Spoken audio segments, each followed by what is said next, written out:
Tranzeet Sports TV back again, match day 18 in the EPL today, and rundown of the results of the day.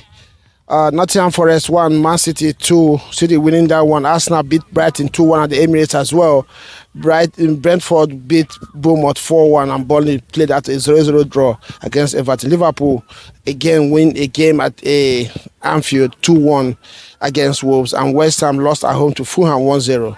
Chelsea lose at home to Aston Villa 2-1. Villa now winning 8 consecutive league games, 12 games in the whole competitions, and they are looking good to be in the title race this season. 3 points behind Arsenal, 2 points behind City, and City 2 points, 1 point behind City, and City 2 points behind Arsenal. But for today's roundup, we're going to focus on the Arsenal game, the Villa game, and of course the Manchester City game. Talking about Aston Villa, I think this is the third or fourth time that they're going to come from behind and score 2 goals in the second half and win a game. That happened again today. They conceded first, Chelsea scored, and Villa came back from behind with 2 goals from Ole Watkins, and they got all 3 points. What you're going to get from Aston Villa that have shown this season is resilience. If you score them, they go a man down. I think Unai Emery sets them up to try to, especially when they go away from home, to try to contain teams in the first half, and the second half they become a completely different team and go all out, and most of the time they've gotten the result that they want. Today they scored 2 goals, and that was enough for them to get the 3 points against Chelsea at the Stamford Bridge. Liverpool as well won 2-1, going 2 goals up, and Wolves pull back 1, and Liverpool were able to hold onto that scoreline and got 3 points. And gradually they are pushing up the table, now 5th on the table. Manchester United won yesterday, and they will be 7th on the table as well. Another game will be Manchester City. They went away to Nottingham Forest. Like I always said, Sean Dyche is one of the most underrated coaches in England. And not because of the brand of football that he plays, but for the mastery of the way of his philosophy. And his philosophy has become very difficult for any team to play against. We know what the Nottingham Forest looked like before he took over that team this season. After losing, I can't remember how many games they lost under Postecoglou. He came in sharp and started winning games and causing teams problems. Manchester City just edged it out today. There was no conviction in that win, but again, that is what champions do. What matters is the 3 points, and City held on today, got their winning goal, and we are able to hold on. But what really interests me about that game wasn't even, if you hear it, you would think that okay, Nottingham Forest packed the balls and hit City on the break, got their goal, but it was more Nottingham Forest actually played football and sometimes pegged City back. So this is the joy of the EPL. EPL is really, really growing. This is not gonna go at the days when, as a team, big teams peg small teams, perceive small teams back and overrun them. But these days, technical qualities of small teams is also up there, and Nottingham Forest showed that today, and almost very, very, they almost got a point out of that game today. So then we'll get to Arsenal, and obviously Arsenal are on top of the league. People are expecting them to probably bottle it, as they say, and City to win the league. Arsenal has shown so far this season that they are ready for the fight, but there are a few teams that are worrying me about Arsenal presently, and that I feel that they need to work on and overcome as quickly as possible if they really want to win this league this season. First of all, credit to the team, credit to Arteta, credit to the players. The amount of injury that they have had this season, and somehow they are still holding on to the top spot on the table. That is something that they have to be, credited with and praised for. But again, in the title races, a team that is as squadded and has the quality that Arsenal had, that they have, should find a way if you really want to be counted, because excuses don't win you trophies, and nobody is going to give you a trophy for excuses. And this is what both Arteta and the players have refused to do this season, give excuse of injuries.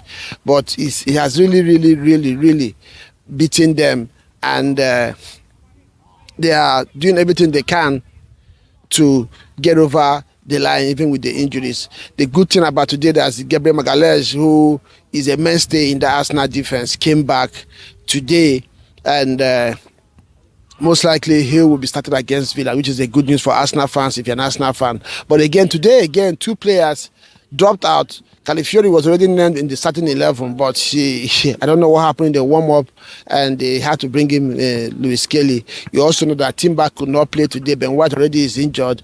Declan Rice had to play from the right back. So these are the challenges that Arteta and his boys have overcome so far this season.